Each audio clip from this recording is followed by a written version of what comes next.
BKFC 61 went down this past weekend. One of the stories coming out of this weekend's event is this whole fiasco that happened with Chris Sarro's fight, where it ended what I believe to be doctor stoppage due to a hand injury. Now, shortly after the event, Chris Sarro posted this video to his Instagram to give context as to what the hell went down. For everyone who just watched that shit show out there, first of all, there's nothing wrong with this fucking hand. My hand has been deformed since BKFC 38. I go down to the ground, not from a punch. There's a mixture of stepping on my shoe, elbow, punch to the back of the head, whatever. I didn't even care about that. I beat myself up more in training. I got a little fucking fingernail scratch.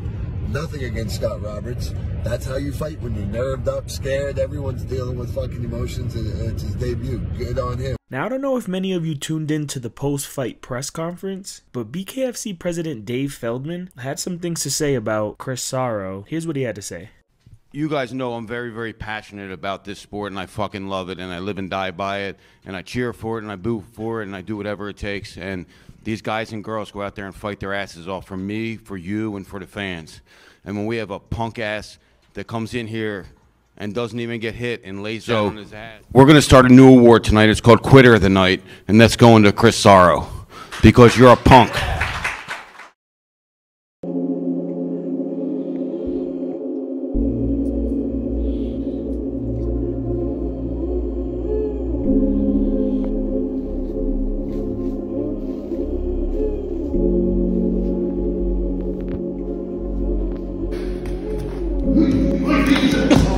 There goes the fight cam. Yeah, no way to go.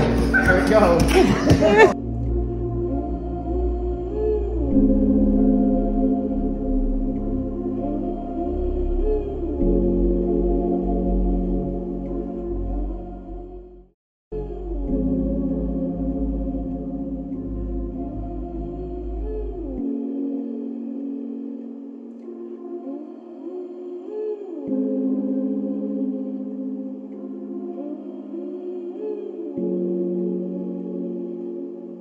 Good morning, welcome back to the show. It is Wednesday, March 27th. Hope all of you are having a great start to your hump day.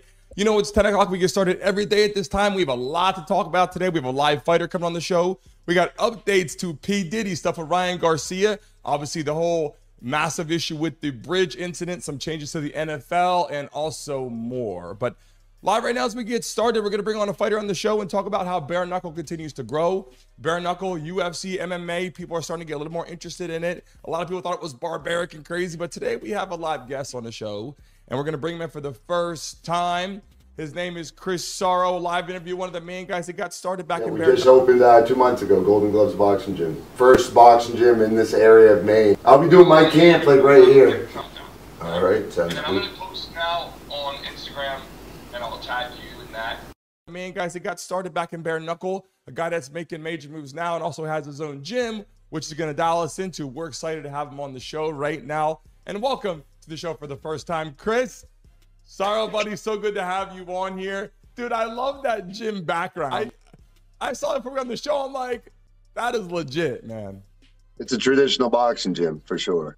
If you went back in time 100 years, you'd find a gym just like this. Yeah, It's amazing. So tell us, where are you based at now? I talked to you for a second. You said, hey, you were down this way, and then you went back up to Maine. What's going on? yeah. So I just moved back to Maine. I've been in Miami for the majority of my career, and I spent 3 years in Miami. I was in Puerto Rico when I first signed with BKFC. I hopped it down to Puerto Rico with my friend Elvin Burrito, former champ, BKFC champ. And I went down there just to live in the jungle and completely changed my life over into a bare knuckle machine. Down there, you have nothing but focus. You know, you're in the jungle. There's nothing to do. There's no distraction down there. So 1.5 years there, 3 years in South Beach, at South Beach Boxing, Fifth Street Gym. And now I'm up here in Ellsworth, Maine. I saw that. My hometown. Yeah, I saw where that was. So tell us this. So obviously we've been having bare knuckle fighters on here. We'll love getting to meet people, new people. A lot of my following and fan base I had from before back in the day. We had NFL, NBA, a lot of subscribers on here on the channel. And now BKFC, I've been having fighters on here. I think it's special. It's something that people would say it's barbaric at first, right? Like when you go to UFC at first, that's barbaric. And then you see bare knuckle and you're like, oh, wait. What am I actually watching here, right? Like, this is what you're seeing. A little bit of tape, you know, not much. And it's bare knuckle fighting. We got the biggest fight of my career coming up. It's my duty to go out there and fucking let them fly and get and have everyone feel it in their chest. Everyone that's excited, because they are my fuel. They're the reason why I'm showing up in shape, ready to throw down. You know, it's thank you. You got a big time fight coming up. We can't announce the name of the person. The fight is coming up. You have the date for the fight? May 11th, Mohegan Sun, finally in my backyard. I've always fought in everyone else's backyard. Oh, Chris Golden Glove Sarro. You guys, even through a camera, so you're like family. What's up, brother? Come on, man. You know what it's about, Chris, man. I'm going to tell you, good times, bad times, left, right, black, white, it doesn't matter, man. We always have a good time. We are all good times. And I know, and I know you dedicated, man. I mean, the one thing that I can definitely say is that Chris Sarro, win, lose, or draw, is dedicated to the sport. And that's a very rare thing, because we get so many athletes that give this a try and they realize maybe this is just not my lane.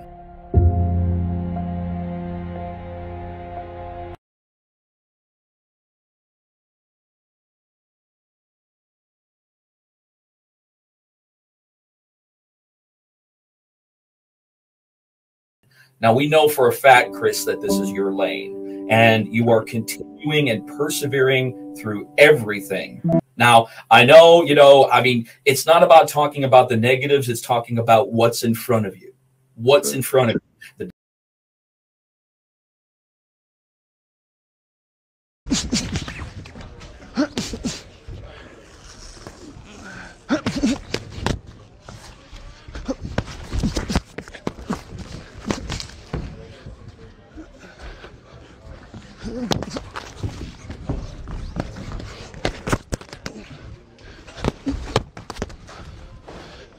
That's it right there. That's what we're looking for. I know, complete different bag of tricks coming into this fight. Yeah. No, well, this is the first camp that I got to do on like home soil.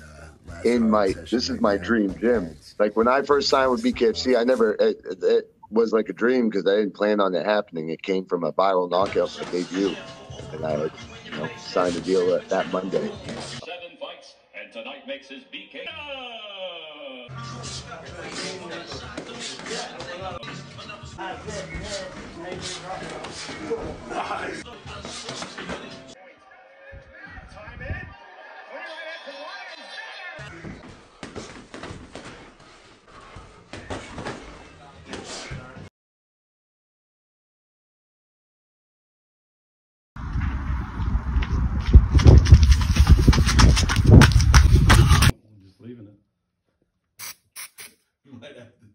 Yeah. Here you go, Bill.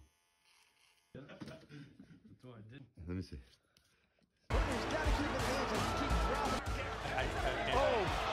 Now, manja me. Manja.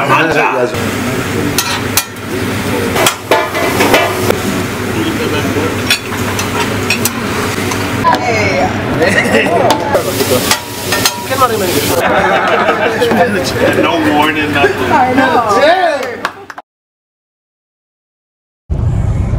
Couldn't wait for the latest. Hates being on camera. So do I. These big old bags under my eyes. My eyes go cross now. Just gotta sweat the rest of this out. See you guys down there. I just slipped 45. Hands or hips. Arm. Fist up. Now.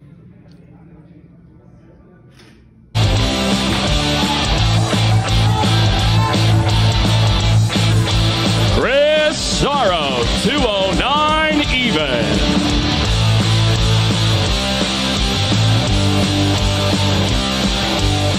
Fight number 3, our final fight on the preview in the Cruiserweight division. The veteran returning to the square circle, taking on the debut, Scott Roberts.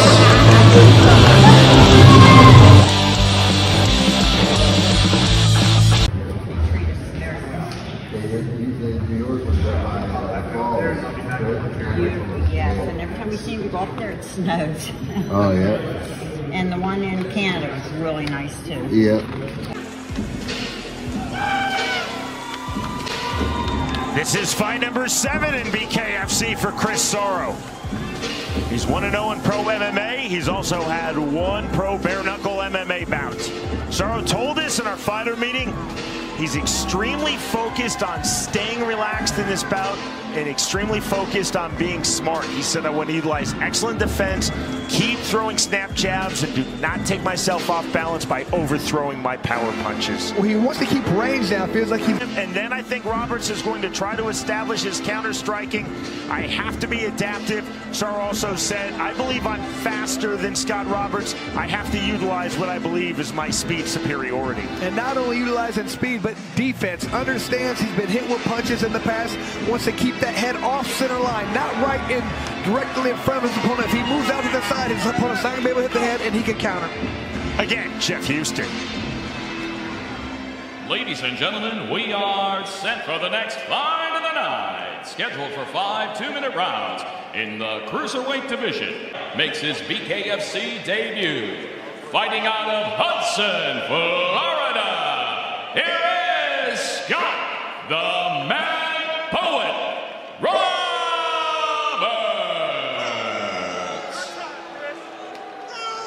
And across the ring, his opponent, fighting out of the blue corner. Tonight he wears black. He stands 6 feet 1 inch tall. His official weight, an even 209 pounds. Tonight he steps into the squared circle ready for bare knuckle fight number 7. Fighting out of Ellsworth, Maine. Here is Chris Golden Glove Sarrro.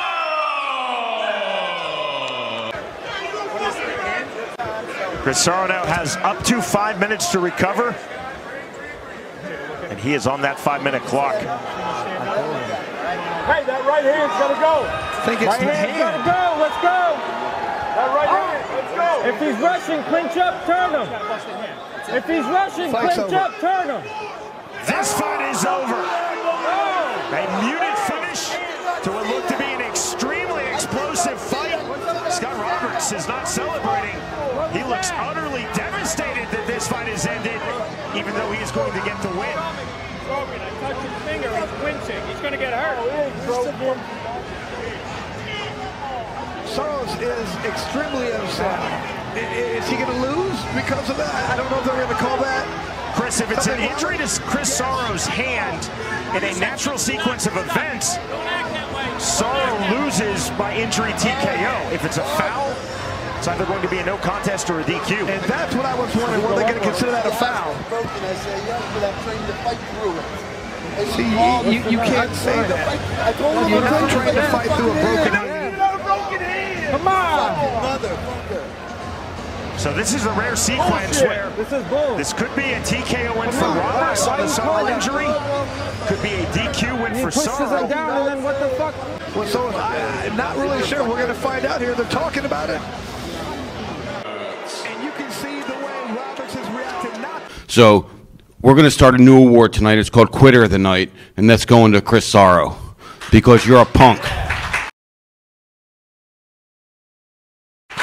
But in the post-fight press conference, I think you gave out the first ever Quitter of the Night award to Chris Sarrro. What happened there, and what made you feel like that was the appropriate thing to do? Yeah, you know, looking at it in hindsight, I said a couple things with that I shouldn't have said.